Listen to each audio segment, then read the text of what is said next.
जो next question है वो एक केस स्टडी बेस्ड क्वेश्चन है 29 और 30।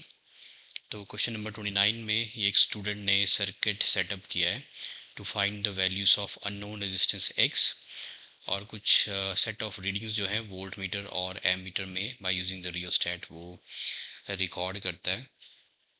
तो अब क्वेश्चन जो यहाँ पे फॉलो हो रहा है इसमें दिया है if register x were made of manganin and readings for V and I are taken without switching off the circuit। तो यहाँ देखो without switching off the circuit दिया, तो graph between V and I आपका इनमें से कौन सा होगा। तो यहाँ पे X जो है दिस इज ऑफ मैंगनीन।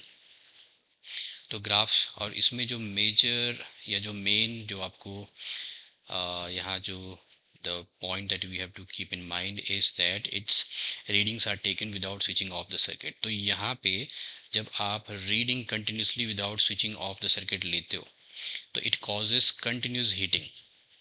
तो कंटिन्यूस हीटिंग, सो यहाँ पे according to Joule's law of heating the heat generated in the this manganin is given by the formula H is equal to I square R T. देखो जितने time के लिए circuit switch off ही नहीं, जितने time के लिए current flow होगा उतने ही टाइम के लिए मीन्स जितना ज़्यादा टाइम के लिए करंट फ्लो करेगा उतनी ही हीट जनरेट होगी यहाँ पे। तो प्रोलॉन्ग्ड हीटिंग से रेजिस्टेंस बढ़ेगी। अब जब रेजिस्टेंस बढ़ेगी तो it will not follow the Ohm's law. Increase in are से क्या हो जाएगा, इंक्रीज इन आर रेजिस्टेंस बढ़ने से इसका जो स्लोप है वो कम हो जाएगा। कैसे, देखो ये जो ग्राफ है सभी I by V I by V I versus V graph है।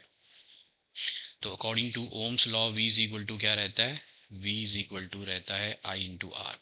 अब इस स्लोप ऑफ द ग्राफ, यहाँ पे जो स्लोप ऑफ ग्राफ जो है वो आपका है i बाय वी। तो i बाय वी अगर मैं यहाँ से i बाय वी लूँ so this is equal to 1 by R.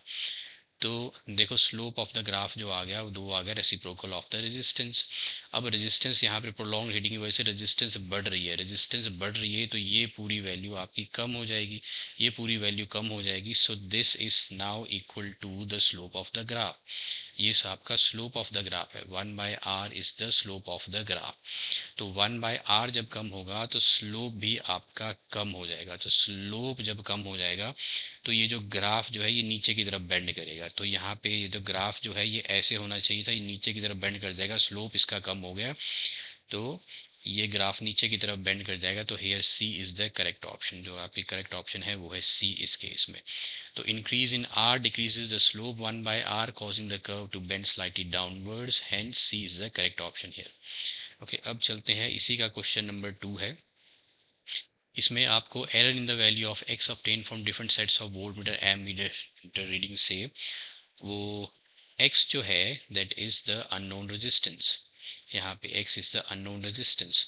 तो unknown resistance, value of unknown resistance X is equal to हो जाएगा, ये रेजिस्टेंस है वी अपॉन आई। तो इसमें जो एरर होगा इसमें हम लगाएंगे एरर प्रोपगेशन रूल।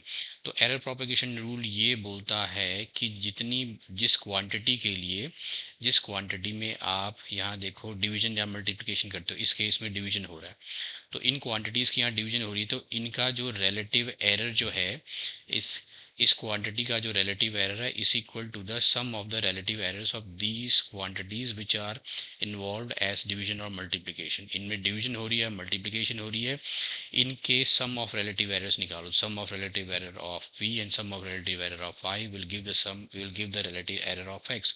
तो इन दोनों में, तो that is equal to the sum of error in voltmeter reading and the error in the ammeter reading। तो इसमें जो करेक्ट ऑप्शन है वो भी आपकी सी ही है। तो C is the correct option here. Okay, अब चलते हैं क्वेश्चन नंबर 3 में।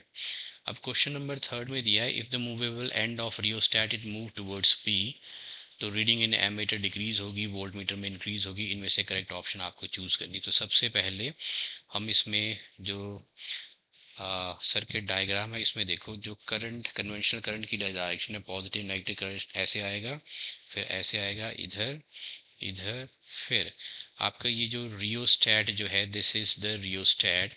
इसमें रियोस्टेट का ये जो मूवेबल पार्ट है this is the movable part.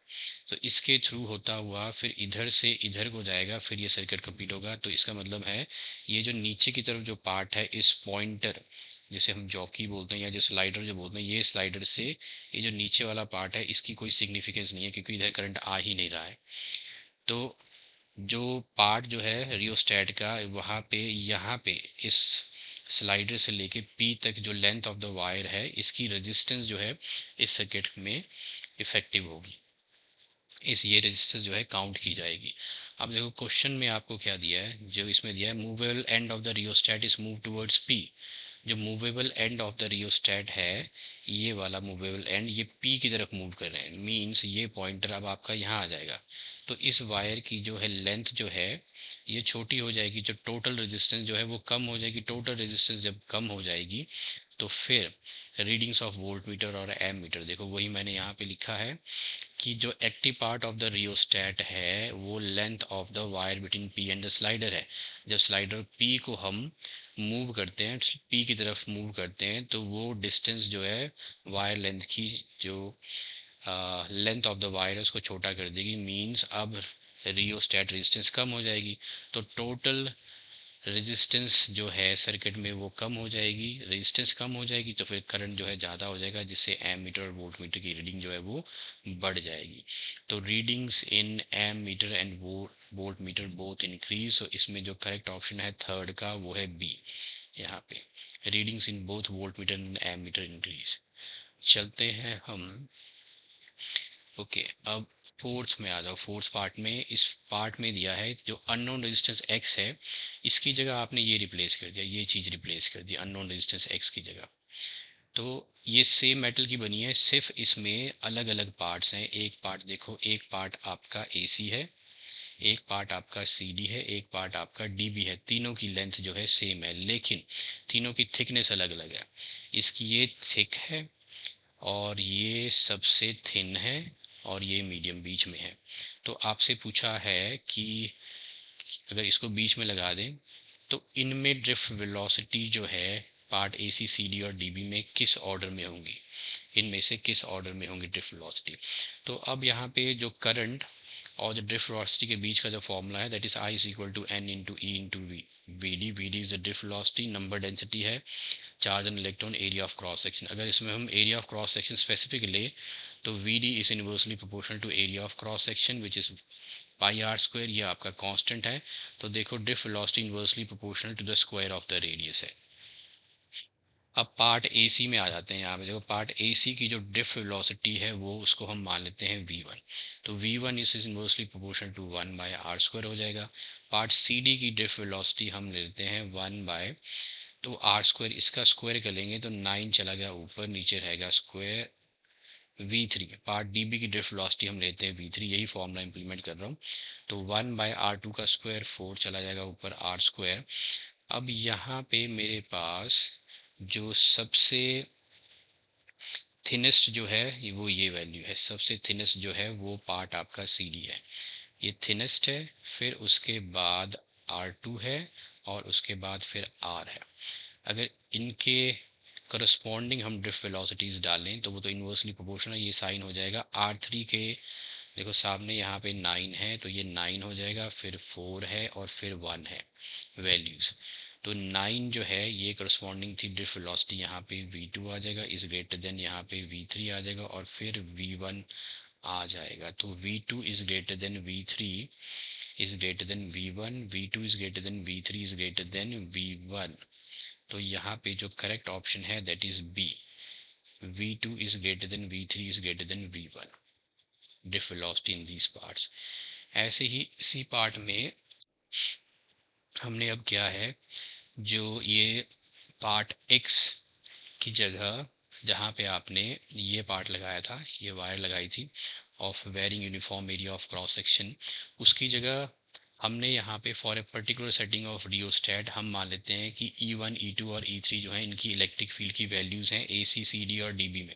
अच्छा सेम पार्ट है, उसमें E1 E2 और E3 जो है इनमें वैल्यूज़ ऑफ इलेक्ट्रिक फील्ड्स हैं। तो ये करेक्ट ऑर्डर आपको इलेक्ट्रिक फील्ड का निकालना है इन पार्ट्स में, इन सेम पार्ट्स में इलेक्ट्रिक फील्ड का ऑर्डर निकालना। इसमें इलेक्ट्रिक फील्ड E1 है, इसमें E2 है और इसमें E3 है। ओके, तो इलेक्ट्रिक फील्ड जो होती है that is the potential per unit length, वो होती है potential per unit length. V is equal to I R आ गया, resistance is equal to rho into L by A, L और ए कैंसिल हो जाएगा, आई इंटू रो आ गया। तो यहाँ electric field is inversely proportional to the area of cross section आ जाएगा, पाई आर स्क्वायर डालेंगे तो इलेक्ट्रिक फील्ड भी देखो inversely proportional to the square of the radius आ गया। अब इसमें पार्ट ए सी जो है ना, पार्ट ए सी, ये वाला पार्ट ए सी जिसकी रेडियस आर है, पार्ट सी टी की आर बाई 3 है, तो सबसे कम रेडियस इसकी है, ये स्मॉलेस्ट एरिया है, ये आपका लार्जेस्ट है और ये मीडियम एरिया है। तो पार्ट ए सी जो है थिकेस्ट है, ये थिनेस्ट है और ये मीडियम सेगमेंट है। तो अब देखो लार्जेस्ट एरिया का मतलब है ये रेडियस सबसे ज़्यादा है, तो इसकी इलेक्ट्रिक फील्ड डाउन आ जाएगी। तो largest area means weakest electric field according to this relation. फिर मीडियम स्मॉलेस्ट एरिया है, स्मॉलेस्ट एरिया का मतलब ये आपकी नीचे आ जाएगी, रेडियस सबसे कम है तो उसकी इलेक्ट्रिक फील्ड सबसे स्ट्रांग होगी। और ऐसे ही मीडियम एरिया तो मीडियम इलेक्ट्रिक फील्ड आ जाएगी। तो यहाँ पे अगर मुझे करेक्ट ऑर्डर लगाना है तो स्ट्रॉन्गेस्ट इलेक्ट्रिक फील्ड जो है वो थिनेस्ट पार्ट की है, E2, फिर E3 है और फिर A1 है। तो E2 is greater then E3 is greater then E1, this is the correct order. तो इसका जो करेक्ट ऑर्डर है यहाँ पे वो है C, E2 is greater then E3 is greater then E1, ये आपका करेक्ट ऑर्डर है। तो ये था case study based question number आपका 29।